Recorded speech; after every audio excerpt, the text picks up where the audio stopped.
మీకు నిద్రలో కూడా జగన్మోహన్ రెడ్డి గారే గుర్తుకొస్తున్నారు. వీళ్ళ ముగ్గురికి నిద్రపోయినా మేలుకున్న జగన్మోహన్ రెడ్డి గారు తప్ప ఇంకేం కనపట్లా.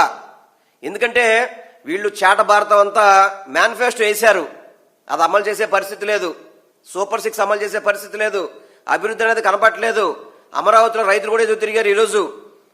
వీటన్నిటిని కూడా ప్రజలు దృష్టి మళ్లించాలని చెప్పని, అదేవిధంగా వైజాగ్లో 5,000 కోట్లు పెట్టి స్థలాన్ని కాజేసేశారు చంద్రబాబు ఫ్యామిలీకి. ఇవన్నీ పక్కకు నెట్టేసి కేవలం తిరుమల తిరుపతి దేవస్థానం మీద వాళ్ల పబ్బం గడుపుకోవడం కోసం అని చెప్పని చంద్రబాబు నాయుడు అండుకో.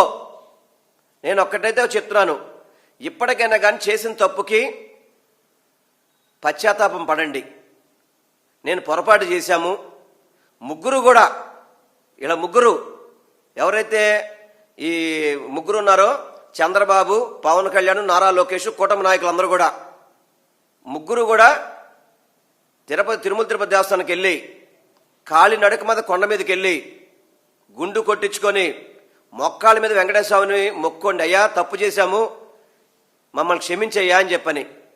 అంతే తప్ప దీన్ని ఇలాగే కొనసాగిస్తే చంద్రబాబు నాయుడు గారు అన్ని వ్యవస్థల్ని మేనేజ్ చేయగలుగుతాడు, అన్నిటినీ మేనేజ్ చేయగలుగుతాడు, కానీ వెంకటేశ్వర స్వామిని మేనేజ్ చేయలేడు. గతంలో ఒక అనుభూతి జరిగింది కదా, అయినా బుద్ధి రాలేదు తమరికి. చంద్రబాబు నాయుడు గారికి గతంలో ఒక అనుభూతి జరగలేదా? ఆ వార్నింగ్ సరిపోదా మీకు? వెంకటేశ్వర స్వామి గారి మీద నువ్వు అప్పుడేం చేసావు నాకు గుర్తులేదు, కానీ ఆ రోజు వార్నింగ్ ఇచ్చారు కదా నీకు.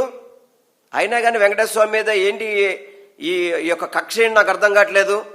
మాట్లాడితే మా ఇలవేలుపు అంటావు, మా జిల్లాలో మేము ఆయన జిల్లాలో పుట్టామంటావు. ఇదే నువ్వు చేసే పని. నిజంగా ఒక రాష్ట్ర ముఖ్యమంత్రిగా ఇటువంటి జరిగినప్పుడు వాటన్నిటి మీద యాక్షన్ తీసుకునే పవర్ మీకుంది. యాక్షన్ తీసుకోకుండా మీరు ఊరికే పేపర్ల మీద చూపెట్టేసి, ఫ్లెక్సీలు వేసేసి, మాకుందిగా మీడియాని చూపెట్టేసి ప్రజలు నమ్ముతారనుకుంటారా ఏంటి? ఈరోజు యావత్ హిందువులందరూ కూడా అసహించుకుంటున్నారు. నేను భారతీయ జనతా పార్టీ నాయకులు కూడా కోరుకుంటున్నా, ఎంతో కొంత మీరు హిందువుల గురించి ఏదో మాట్లాడతారు, హిందువుల గురించి చేస్తారని చెప్పని ఒక నమ్మకం ఉంటుంది ప్రజల్లో. ఆ నమ్మకం కూడా సన్నగిల్లే విధంగా మీరు ప్రతి మండలంలో హిందూ సమ్మేళనాలు పెడుతున్నారు. దానివల్ల ఉపయోగం లేదు. చంద్రబాబు చేసే తప్పుల్ని ఎండగట్టండి. మీరు దానికి భజన చేయబాకండి. చంద్రబాబు చేసే తప్పుల్ని అది మీ భుజాలను వేసుకున్నారు ఈరోజు. ఏమయ్యా చంద్రబాబు, నువ్వు పందికోవు కలిసిందన్నావు, పవన్ కళ్యాణ్ నువ్వు కూడా పందికోవు చేపకోవు కలిసిందన్నావు, లేదని రిపోర్ట్ వచ్చింది కదా. మన నేషనల్ ఏదైతే మన నేషనల్ గవర్నమెంట్ తాలూకా ల్యాబ్ నుంచి రిపోర్ట్లు వచ్చినాయి కదని చెప్పని అడగరా మీరు? ఇంకా మీరు సందుల్లో హిందూ సమ్మేళనం పెట్టి ఉపయోగం ఏముంది? దానివల్ల ఉపయోగం ఉంటుందా? ఇటువంటి అరకట్టండి. ఈ తప్పుల నుంచి వెంకటేశ్వర స్వామిని, ఏదైతే చంద్రబాబు చేసే అరాచకాల నుంచి వెంకటేశ్వర స్వామిని కాపాడండి. తిరుమల తిరుపతి దేవస్థానం యొక్క పవిత్రతను కాపాడండి. ఇవాళ మీరు చేసే తప్పులకి భక్తులు అనుభవిస్తారయ్యా. ఈరోజు మీరు చేసే తప్పులకి ఎప్పుడు కూడా గతంలో ముక్కోటి ఏకాదశి కావచ్చు, తిరుమల తిరుపతి దేవస్థానంలో భక్తులు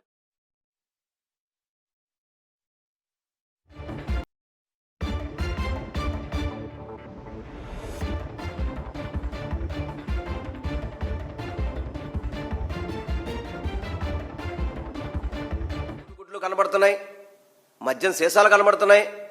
ఏమైపోతుంది అసలు? ఎక్కడుంది తిరుమల తిరుపతి దేవస్థానంలో పవిత్రత? ఎక్కడుంది చెప్పండి? అదే పోయిన ముక్కోటి ఏకాదశికి ఎవరన్నా జనాలు తిరుమల తిరుపతి దేవస్థానం అట్లా చూసారు మీరు? చాలా ఖాళీగా ఉంది. చివరికి జనరల్ పబ్లిక్ను కూడా వదిలే పరిస్థితి వచ్చిందంటే మీ పరిపాలన మీద ప్రజలకి నమ్మకం పోయింది. తిరుమల తిరుపతి దేవస్థానంలో సరిగ్గా ఏర్పాట్లు చేయట్లేదు ప్రతి ఒక్కరు కూడా భావిస్తున్నారు. ఈ TV5 నాయుడిని నేను కోరుకుంటున్నాను, మీ టీవీ ఎలా ఎలివేట్ అయిందో అందరికీ తెలుసు. మీరు ఏమేమి టీవీలో ప్రోగ్రామ్స్ చేసి మీ టీవీని ఎలా ఎలివేట్ చేశారో మీ అందరికీ తెలుసు. అటువంటి వ్యక్తి మనకు టీటీడీ చైర్మన్ వస్తాడా? ఇంతకంటే దారుణం ఏమైనా ఉందా అసలుకి? ఏమన్నా అతను అడుగు పెట్టాక కదా ఈ ఘోరాలన్నీ బిగినాయినాయి. అతను అసలు హిందువేనా? కనీసం తిరుమల తిరుపతి దేవస్థానం చైర్మన్ అయ్యాక ఒక్కసారి తలనీలా సమర్పించాడా? పవిత్రంగా దేవుణ్ణి కొలిచాడా?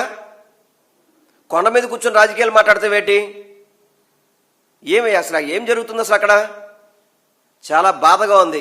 ఎప్పటికైనా కానీ దయచేసి చంద్రబాబు నాయుడు గారు, నారా లోకేష్ గారు, పవన్ కళ్యాణ్ గారు, మీకు చేతులెత్తి మొక్కుంటున్నాం, దయచేసి వెంకటేశ్వర స్వామి గారి మీద అపచారాలు ఆపండి. మీరు మీ రాజకీయ లబ్ధి కోసం అని చెప్పని దేవుణ్ణి, హిందువుల మనోభావాలు దెబ్బలు తీపాకండి. ప్రతిరోజు కనీసం ఎంత బాధేస్తుందంటే టీవీ5 పెట్టినా, మిగతా ఈ పేపర్లు చూసినా, ఎల్లో మీడియా చూసినా ఎంత బాధేస్తుంటే అంత బాధేస్తుంది. ఇంతమంది మీద కేసులు కడుతున్నారు మీరు. ఏలో లడ్డు ఎవరైతే పోస్ట్ చేస్తున్నారో ఎందుకు అరెస్ట్ చేయట్లేదండి అతన్ని? ఈ ఫ్లెక్సీలు పెట్టిన వాళ్ళ మీద కేసులు ఎందుకు కట్టట్లేదండి? రోడ్డు మీద ఫ్లెక్సీలు కట్టిన వాళ్ళకి పోలీసు బందోబస్తు ఎందుకు ఇస్తున్నారు? నిన్న విడుదల రజనీ గారు గుళ్ళోకి వెళ్తుంటే ఒక బీసీ మహిళ మాజీ మంత్రిగా పనిచేస్తుంటే ఆమె మీద దాడి చేస్తారా? బొల్ల బ్రహ్మనాయుడు గారిని ఈరోజు వినుకొండలో ఆయన్ని ఈరోజు తలకు గాయం జరిగింది అంటున్నారు. ఈరోజు అంబటి రాంబాబుని, మాజీ మంత్రిని, అతన్ని చూసుకొని కర్రల మీద కొడతానికి వస్తున్నారు మీరు. ఎక్కడికి పోతుంది అసలు ఈ పరిపాలన అంతా కూడా? ఎక్కడ పోతుంది అసలు పరిపాలన?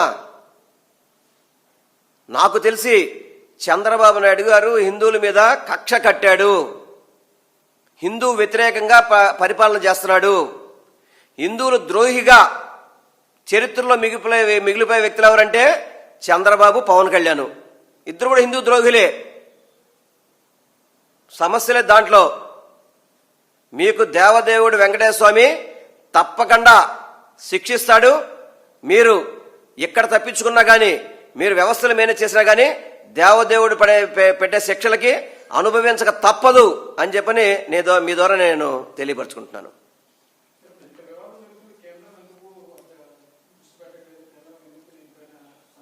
నేను అదేగా చెప్తుంది. భారతీయ జనతా పార్టీ నాయకులు ఎందుకు మాట్లాడలేదు? ఇప్పుడు ఆ రిపోర్ట్స్ ఇచ్చినవి రెండు కూడా కేంద్ర ప్రభుత్వ ఆధీనంలో ఉండే ల్యాబ్సే కదా. ఆ రిపోర్ట్స్ వచ్చినా కానీ ఇటువంటి సుప్రీంకోర్టు మందలించింది కదా ఆ రోజు. ఒక ముఖ్యమంత్రి స్థాయిలో వ్యక్తి ఆధారం లేకుండా ఎలాగ మాడతాడని చెప్పని మందలించినా కానీ పేపర్లో వేస్తున్నారు. అదేవిధంగా రోడ్డు మీద కడుతున్నారు. వీళ్ళకి కోర్టులు అంటే భయం లేదు, దేవుడు అంటే భక్తి లేదు. అందుకనే ఈ కూటమి ప్రభుత్వానికి రోజులు చెల్లాయని మాత్రం నేను మీ ద్వారా తెలియపరచుకుంటున్నాను.